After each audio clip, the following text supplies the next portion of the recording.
In this video, we're going to be comparing the Motorola Moto G9 Plus versus the Motorola Moto G8 Plus. So let's get started. Now take a look at the links in the video description to see the most up-to-date pricing for both of these phones, as I'm sure as time goes on, they'll probably go further and further down in price. Now the Moto G8 Plus is the predecessor to the Moto G9 Plus, and the G8 Plus was launched in October of 2019, and the Moto G9 Plus was launched very recently in September of 2020. With the Moto G9 Plus, we're getting a 6.81-inch display compared to the Moto G8 Plus, where we're getting a 6.3-inch display. So the overall size of the Moto G8 Plus and the display itself is smaller compared to the Moto G9 Plus. You can see here in this side-by-side with both devices, without a doubt, the G9 Plus is the larger phone of the two. Now both of these devices feature IPS LCD displays. Both displays are 1080p. With the G9 Plus, we're getting a PPI of 386,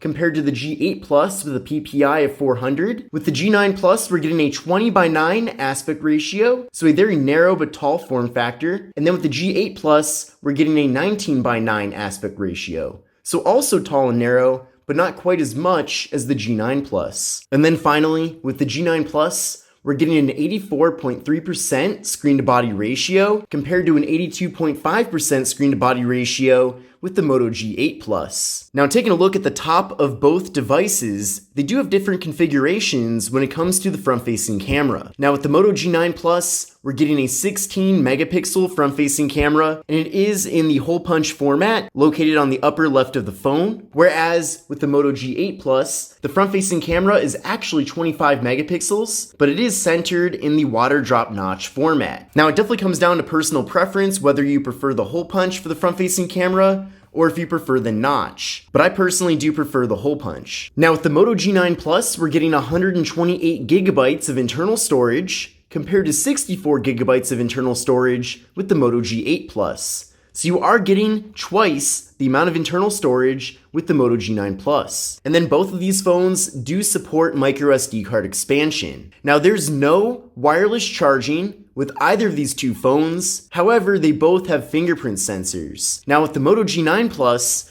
the fingerprint sensor is located on the side of the device, on the power button. I really like this configuration, and I actually prefer to have the fingerprint sensor on the power button than to have it on the rear of the phone or even in the display. I feel like this placement is really the most convenient, but we'll give it a try right now. And you can see right there, it was very fast. And with the Moto G8 Plus, the fingerprint sensor is on the rear of the phone. Let's give that a try right now. And that was very quick. So both fingerprint sensors are quick. It's just that with the Moto G9 Plus, it's on the power button, and with the Moto G8 Plus, it's on the back of the phone. With both devices, we do have Face Unlock as an option as well, which is certainly very awesome. Now, both of these phones do have quite a few cameras, but there are also quite a few differences. Now, with the Moto G9 Plus, we do have a quad camera setup with a 64 megapixel main camera, an 8 megapixel ultra wide angle camera, a 2 megapixel depth sensing camera, and a 2 megapixel macro camera. Whereas with the Moto G8 Plus, we have a 48 megapixel main camera, a 16 megapixel ultra wide angle camera, and a 5 megapixel depth sensing camera. Now here's how things look through the camera app on both phones. Now one difference though is that with the Moto G9 Plus, you can use the ultra wide angle camera for both photos and videos, just like you can with many other phones out there.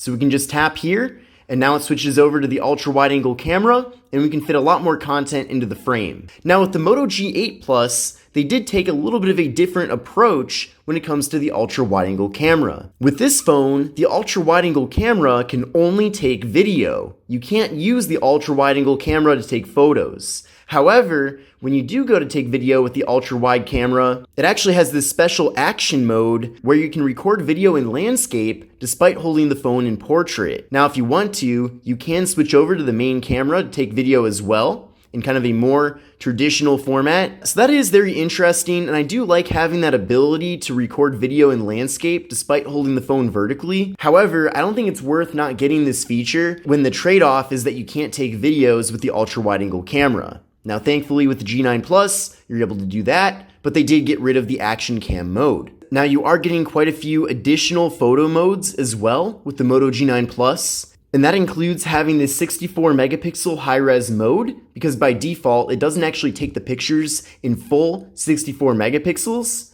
There's also live filter as well, and then since we do have that macro camera, you can actually take macro photos and macro videos. So macro videos is something that you really don't see too often as well, but with the G9 Plus we can go to the macro camera right here, and then we can take very close-up pictures that show a lot of detail. But then from here, we can flip around to the front-facing cameras in both phones, and you can see, here's me. And then from here, we can switch over to portrait mode to get those nice blurred-out backgrounds that I know everybody likes. Now with both phones, we're getting 4 gigabytes of RAM. But with the Moto G9 Plus, we're getting the Qualcomm Snapdragon 730G processor, and with the Moto G8 Plus, we're getting the Qualcomm Snapdragon 665. Now I did run a Geekbench 5 benchmark test with both devices, and the scores are definitely a bit different. You can see with the Moto G9 Plus, the scores are certainly quite a bit higher, which in theory means that you're going to be getting faster performance on a regular basis. But in my opinion, I do have a lot more confidence that you'll be getting much better longer-term reliability using the Qualcomm Snapdragon 730G compared to the Qualcomm Snapdragon 665. So if you are looking for a device that will give you more longevity, then I think the Moto G9 Plus is probably the best choice for you. With both phones, you can take video at 4K at 30 FPS with the rear camera and 1080p video with the front-facing camera. Now, one big difference between these two phones is the battery capacity. Now, with the Moto G9 Plus, we're getting a very large 5,000 milliamp hour internal battery, and we're getting 30 watt fast charging. Whereas with the Moto G8 Plus, we're still getting a big battery, but it is smaller at 4,000 milliamp hours, and we're getting 15 watt fast charging. So 15 watt fast charging with this one, and 30 watt fast charging with this one. So in theory, the Moto G9 Plus will charge faster. And as far as software goes, you're going to be getting a very similar experience with both of these phones. In fact, the Moto G8 Plus recently got the Android 10 update, so both of these phones do run Android 10. But now that we've gone over the major specifications of these two phones, let's compare the hardware in further detail. Now you can see, taking a look at the front panels of both devices here, they both are about equal in brightness, and with the Moto G8 Plus, the bottom bezel is a little bit on the thicker side compared to the Moto G9 Plus, but I think both phones do look nice. Now both of these phones do feature an entirely plastic build besides the glass on the displays. But that being said, they both feel high quality and they both feel really solid. Now taking a look at the left side of both devices, they both have the slot for the microSD card and SIM card, and then the Moto G9 Plus has a dedicated Google Assistant button. Taking a look at the right side of both phones, they both have the volume up and volume down, and they both have the power button. And again, for the Moto G9 Plus, the power button is also the fingerprint sensor. Now taking a look at the top of both phones, they both have the 3.5mm headphone jack, and they both have the noise canceling microphone. Then, on the bottom of these two phones, they both have the USB-C port for charging and data transfer, they both have the microphone, and they both have the speaker. And then taking a look at the backside of both devices, they both feature a reflective finish, which certainly does pick up quite a few fingerprints. And then with the Moto G8 Plus, we have the fingerprint sensor. Let's now do a speed test comparison between these two phones. We're going to start by pulling up the camera apps on both. 1, 2, 3, go. And the Moto G9 Plus was first at pulling up the camera app. Next, let's go to Google Chrome. 1, 2, 3, go. And it looked to be about a tie with both devices. Let's now go to yahoo.com. 1, 2, 3, go. And the Moto G9 Plus was faster at pulling up Yahoo. Let's now go to Engadget.com. 1, 2, 3, go.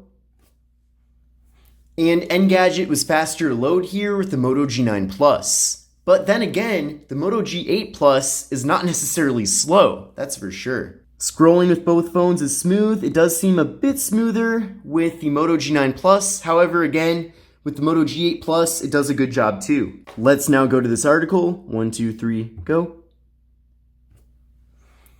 And it looks like in this test, The Moto G9 Plus was faster at pulling up the ad. Let's now go to this article. 1, 2, 3, go. And the Moto G9 Plus was first at pulling up the article. You can also see here in the side-by-side that on the same article, the Moto G9 Plus is able to fit more text into one frame. Now that's due to two things. It's due to the 20:9 aspect ratio, but also due to having gesture navigation compared to the 3-button layout. Now for all these comparisons, I always go with the default that both phones are set to. However, you do have the ability to go to the gesture navigation or the more traditional 3-button layout with either of these two phones. So in conclusion, which of these two phones is the better choice of the two? Now the first thing that's important is to consider the price. Now again, I don't know what the price will be for either of these two phones at the time that you're watching this video, so definitely take a look at the links in the video description. However, I do know that the Moto G8 Plus is definitely going to be a bit cheaper and more affordable than the Moto G9 Plus. So really the next question is, are there features with the Moto G9 Plus that you can't get with the Moto G8 Plus? Now we're getting double the amount of storage, we're getting better cameras, we're getting a much better processor, we're getting a bigger battery with faster charging speeds, and the display is bigger too. So those are all very clear benefits with the Moto G9 Plus compared to the Moto G8 Plus. So you'll have to think about if those benefits are worth it to you. But when it comes to longevity, I'm definitely confident that the Moto G9 Plus will work better for a longer duration of time, just because it does have a bigger battery, so battery degradation will not be quite as big of an issue. And then again, having that more powerful processor will further future-proof the Moto G9 Plus. But again, at this point in late 2020, the Moto G8 Plus is still a very good option as well. But I hope this video was helpful. This is the Motorola Moto G9 Plus versus the Motorola Moto G8 Plus, and I hope you enjoyed the video.